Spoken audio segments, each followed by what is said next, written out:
My friends, listen to me, because this may be the most important message you hear today. There comes a time in every person's life when they must stop and take a long, hard look at themselves. Not just the person they want to be, not just the person they pretend to be in front of others, but the real person inside, the one hidden behind the smiles, the distractions, the excuses. Have you ever felt something stirring inside of you, a power, a force, something that could build or destroy, heal or harm?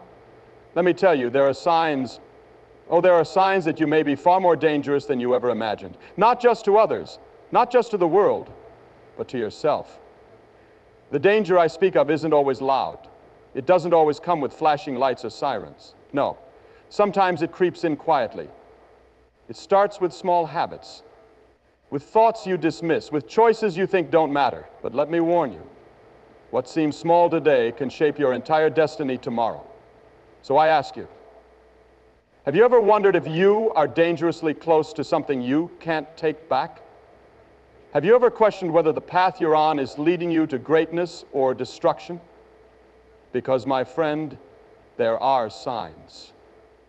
And if you don't recognize them, if you don't open your eyes to them, they may consume you before you even know what's happening. Listen closely now. If this speaks to you, pay attention. I need you to hear me on this.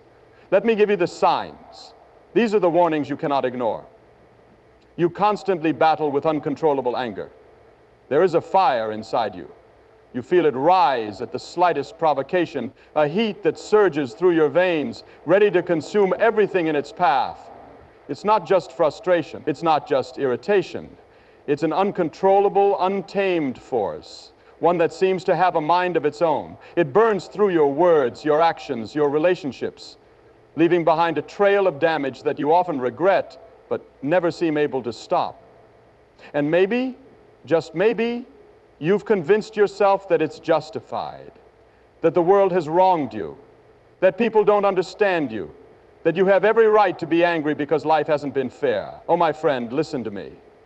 Anger can be righteous, but unchecked anger is a slow poison. It is a wildfire that does not discriminate, consuming not only those around you, but eventually your very soul. Have you ever noticed how quickly your patience runs thin? How in moments of stress your heart begins to pound, your fists clench, your breath quickens, and before you even realize it, words fly out like daggers, sharp, cutting, irreversible. You watch as faces change, as trust dissolves, as people pull away, not because they don't care, but because they fear the storm within you. Maybe you tell yourself that this is just the way you are, that you were born with this fire, that you can't control it, that people just need to accept it. But deep down, if you are honest, you know the truth. You know the pain it has caused. You know the friendships it has shattered, the opportunities it has stolen, the love it has pushed away. And here's the terrifying part. Anger never stays the same. It grows. It feeds on itself. It digs its claws deeper into your mind and heart until it becomes your identity. You wake up with it. You go to sleep with it. It whispers in your ear, convincing you that it is your strength, when in reality, it is your prison. Think of the moments you have lost because of anger, the apologies you should have given but were too proud to say, the relationships that could have been mended but were instead torn apart by one more outburst, one more moment of unchecked rage. Have you ever walked away from a conversation, from a fight, from a decision, and felt the weight of regret press against your chest like a stone? Have you ever wished you could take back the words that wounded, the actions that destroyed? Anger convinces you that you are in control, when in truth you are the one being controlled. It makes you believe you are powerful, when in reality it makes you weak. Because true strength is not found in dominance, in raising your voice, in forcing others to submit to your will. True strength is found in restraint, in wisdom, in the ability to take a breath when every part of you wants to lash out. But here's the real danger. When anger is not controlled, it evolves into something far more destructive. It turns into bitterness, and bitterness is the slow death of the soul. It hardens your heart. It blinds you to love, to joy, to peace. It turns every memory into a grudge, every conversation into a battle. every interaction into a potential war. And once bitterness takes root, it is not easily removed. It poisons your thoughts. It changes your perspective. It makes you see enemies where there are none, threats where there is only kindness, rejection where there is only misunderstanding. So let me ask you, do you recognize this in yourself? Do you see the signs? Have you lost relationships because of words spoken in the heat of anger? Do you struggle to let go of offenses, replaying them over and over in your mind until they consume you? Do you feel the weight of resentment pressing against your chest, making it hard to breathe, hard to love, hard to trust? If so, then, my friend, you must wake up. Because if you don't take control of your anger will take control of you. It will lead you down a path where all that remains is destruction. Destruction of the people you love, of the dreams you once held, of the peace you so desperately need. But here's the good news. Anger does not have to define you. It does not have to be the master of your life. You can break free. You can choose a different path. You can learn to pause before you speak, to walk away before you react, to replace rage with understanding and resentment with grace. But the first step, the most crucial step, is to recognize the danger, to acknowledge that this fire within you, if left unchecked, will consume everything. And once you see that, you can begin to change. You can begin to heal. And, my friend, healing is possible, but it starts with you. You feel no remorse for your actions. There was a time, maybe long ago, when your heart was tender, when the weight of your words, the consequences of your actions mattered to you. When you would lie awake at night, replaying moments in your mind, feeling the sting of regret for the things you had done. But something changed. Maybe it was disappointment. Maybe it was pain. Maybe it was betrayal. Somewhere along the way, you hardened yourself. You told yourself that caring too much made you weak, that guilt was for the foolish, that remorse was a burden you no longer had to carry. And so, little by little, you shut off that part of yourself. At first, it was just small things. A lie here, a broken promise there. You told yourself it didn't matter, that people would get over it, that life would move on, and it did. But something inside of you started to shift. The voice of conviction that once whispered, "This isn't right," it started to fade. The guilt that once made you pause, it became easier to ignore. And eventually you reached a place where you could hurt someone, deceive someone, walk away from someone, and feel nothing at all. The impossible. But here's the terrifying truth. The moment you stop feeling remorse is the moment you stop being truly alive. Because remorse is not a weakness, it is proof that your heart is still human. It is proof that you still have a conscience, that you still have a soul that longs for what is good and right. When you lose the ability to feel remorse, you don't become stronger, you become colder. And the colder you become, the harder it is to find your way back. Think about the choices you've made, the words you've spoken, the people you've hurt. Have you convinced yourself that none of it matters, that they should have been stronger, that you did what you had to do? Have you justified your actions so much that you no longer feel the need to make things right? If so, you are on dangerous ground. Because, my friend, no one becomes completely numb overnight. It happens little by little. A small compromise here, a hardened response there, and before you know it, you're standing in the wreckage of relationships, of trust, of opportunities, wondering how you got there, but feeling nothing at all. And here's the deception. The world may tell you that this is power, that being unbothered, unaffected, indifferent is the way to survive, that it's better to hurt before you get hurt, to take before something is taken from you. But the world is wrong. Because when you lose your ability to feel remorse, you lose more than just guilt. You lose your connection to what is real.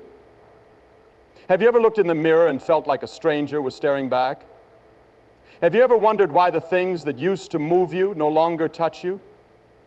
Have you ever realized that in pushing away guilt, you've also pushed away joy? Because that's the trade-off. You cannot numb yourself selectively. When you silence remorse, you silence love. When you block out guilt, you block out peace. When you stop feeling pain, you also stop feeling purpose. And the worst part, it happens so gradually that you don't even realize you're slipping away. And let me tell you something else. When you stop feeling remorse, people notice. They may not say it outright, but they sense it. They will not stop walking. It's whenever you agree that you have made a mistake, that all you think about is remaining in a mistake. They feel the coldness in your words, the emptiness in your actions. They start to keep their distance, not because they don't care, but because they know you no longer do. They learn that no matter what they say, no matter how much they give, they will never reach the real you, the you that once cared, that once felt, that once loved. But listen to me, because I need you to hear this. It is not too late. That numbness you feel, it is not final. That hardness inside of you, it can be softened. You do not have to stay on this path. You do not have to live in this cold, dark place. But you have to make a choice. You have to decide that you will not let yourself slip any further. The first step, acknowledge the damage. Let yourself feel again. Even if it's uncomfortable, even if it hurts, even if it means admitting that you were wrong, because there is something beautiful on the other side of remorse. It's called redemption. And redemption is worth everything. You isolate yourself from those who love you. There was a time when you let people in, a time when you shared your thoughts, your struggles, your dreams, a time when you knew deep down that you weren't meant to walk this road alone. But something changed. Maybe it was pain, maybe it was betrayal, maybe life simply wore you down. And now, without even realizing it, you've begun to pull away. At first it felt like self-preservation. You told yourself that you needed space, that no one really understood you anyway, that people only bring drama, disappointment, or distractions. So you built walls, high, thick, and unshakable. You convinced yourself that solitude was safer than vulnerability. And before you knew it, the very people who once stood by your side felt miles away. You stopped answering calls. You stopped returning messages. You found excuses to avoid gatherings, to stay home, to keep to yourself. And slowly but surely, the silence that once felt like peace began to feel like a prison. You tell yourself that you don't need anyone, that you are fine on your own, that this is strength. But my friend, listen to me. This is not strength. This is a warning sign. Because isolation is where the real danger begins. When you shut people out, you don't just protect yourself from hurt, you also rob yourself of healing. You see, pain is inevitable in life. Betrayal will happen. Disappointment is certain. But the answer is not isolation. The answer is wisdom. The answer is knowing who to trust, who to lean on, and who to let go of. But when you isolate yourself completely, you don't just lose the people who hurt you, you lose the people who could help you. Think about it. Who were you before you started shutting people out? Who were you when you still allowed yourself to be seen, to be known, to be loved? When did you start believing that loneliness was better than connection? And here's the thing. At first it may feel good. It may feel like control. But eventually the silence gets louder. The empty spaces in your life start to weigh heavier. And without anyone to challenge your thoughts, to remind you of who you are, to speak life into you, you begin to lose yourself. You see, the most dangerous thing about isolation is not just the loneliness, it's the lies that start to take root in your mind. Lies that tell you no one cares. Lies that tell you no one would understand. Lies that tell you that you are better off alone. And the longer you believe these lies, the harder it becomes to return to the truth. Because isolation doesn't just keep others out. It keeps you locked in. Think about the people who used to be close to you. The ones who reached out. The ones who checked on you. The ones who saw something in you when you couldn't see it in yourself. Where are they now? Have they stopped calling? Have they stopped asking? Have they given up? Or did you push them so far away that they had no choice but to let go? Because here's the reality. People can only knock on a closed door for so long before they walk away. Not because they don't love you, not because they don't care, but because they have come to believe what you've been showing them, that you don't want them there. That you don't want them there. But I need you to understand something. It is not too late. That wall you built, it can come down. That silence you've embraced, it can be broken. That loneliness you've settled into, it does not have to be your home. But you have to take the first step. Reach out. Answer the call. Send the message. Let someone in.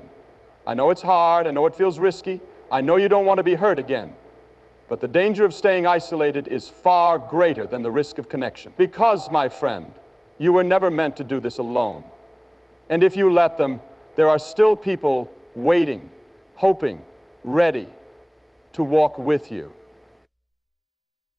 You manipulate, deceive, or control others for your gain. There was a time when you were honest.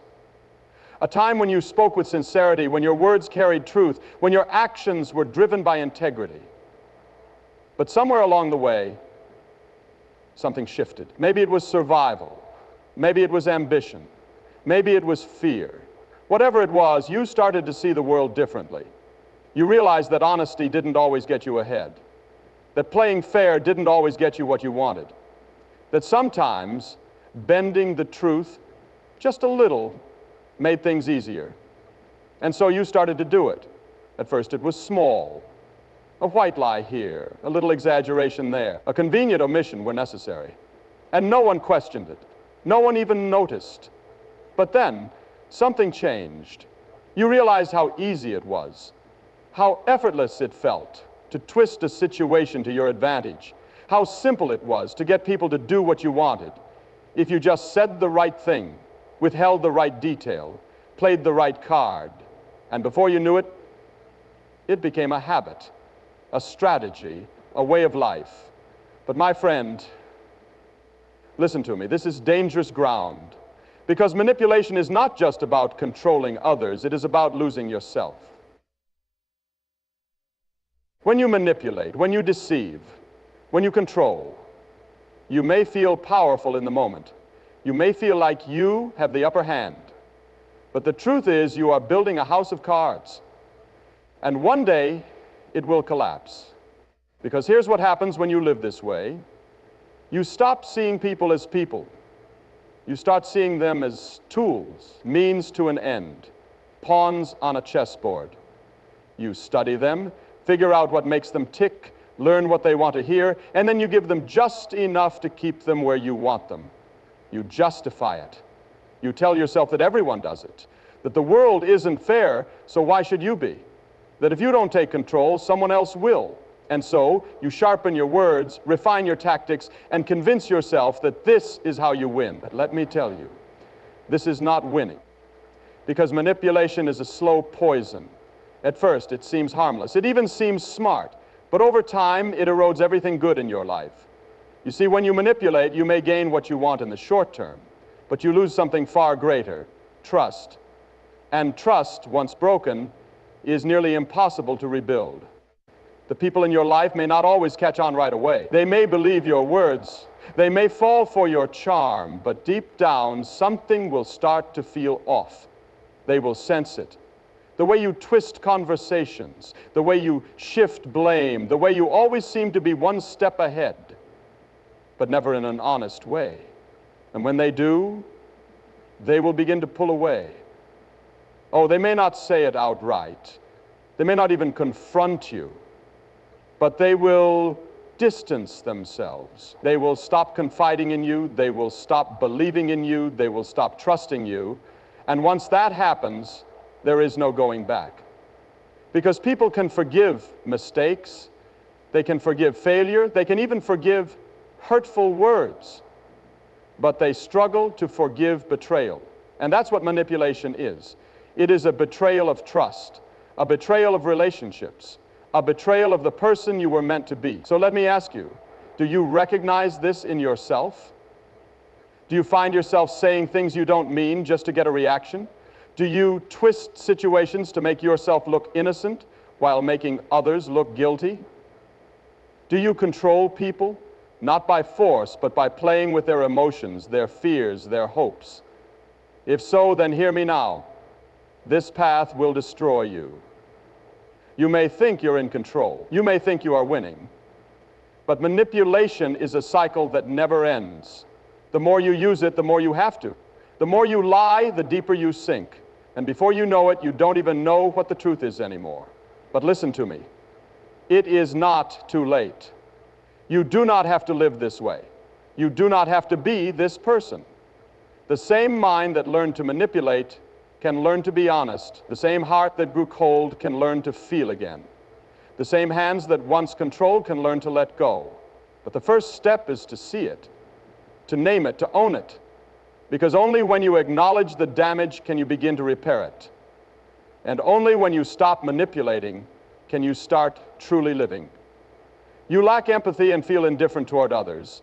There was a time when you felt deeply, a time when the struggles of others moved you, when their pain stirred something inside your soul. When you saw someone hurting, you felt it too. When you witnessed injustice, your heart burned with a desire to make things right. But somewhere along the way, something changed. Maybe it was disappointment. Maybe life hardened you. Maybe you convinced yourself that caring too much only leads to heartbreak. So you started to shut it off. You started to ignore the suffering of others, dismiss their emotions, and convince yourself that it wasn't your problem. Little by little, that soft heart of yours turned into stone. And now you walk through life unmoved, untouched, unaffected. You see pain, but it no longer reaches you. You hear cries for help, but they sound distant, unimportant. You witness someone struggling, and instead of feeling compassion, you feel nothing. You tell yourself that this is strength, that emotions make people weak, that in this world only the tough survive. But my friend, listen to me. This is not strength. This is a warning sign. Because a life without empathy is a life without meaning. Empathy is what connects us.